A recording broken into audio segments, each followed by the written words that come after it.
నుంచి అసెంబ్లీ ముట్టడి కానీ ఇంకేదాన్ని ముట్టడి కానీ గాంధీ ముట్టడి చేయడానికి మేము అంతరం సిద్ధం. విజయనగరం జిల్లా శృంగవరపుకోటలో రైతులు ఆందోళనకు దిగారు.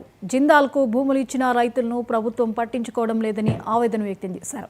పోలీసులు కనీసం రోడ్డుపైకి రానివ్వకుండా హోటల్లో భోజనాలు కూడా చేయనీయకుండా నిర్బంధించడం ఏంటని ప్రశ్నించారు. తాము భారతదేశంలో ఉన్నామో లేక పాకిస్తాన్లో ఉన్నామో అర్థం కావడం లేదని మండిపడ్డారు.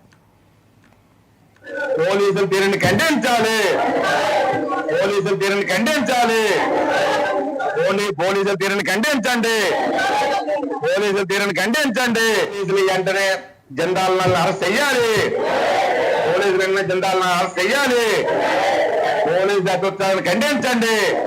2013 చట్ట ప్రకారం వెంటనే భూములు అప్పగించాలి, నిర్వాసులందరికీ వెంటనే భూములు ఇవ్వాలి, నిర్వాసులందరూ వెంటనే భూములు ఇవ్వాలి, వెంటనే జీవనమ్మడి పట్టాలు రద్దు చేయి, భూములు తీసుకున్న 18 సంవత్సరాలైన ఫ్యాక్టరీ కట్టిన జిందాల్పై చర్యలు తీసుకోవాలి, జిందాల నుంచి వెంటనే భూములు తిరిగి మనకు అప్పగించాలి, జిందాల నుంచి రైతులకు వెంటనే తిరిగి ఇవ్వాలి, జిందాల వెంటనే భూములు తిరిగి ఇవ్వాలి, భూములు వెంటనే తిరిగి ఇవ్వాలి. వర్ధిల్లాలి నిర్వాసుల ఐక్యత.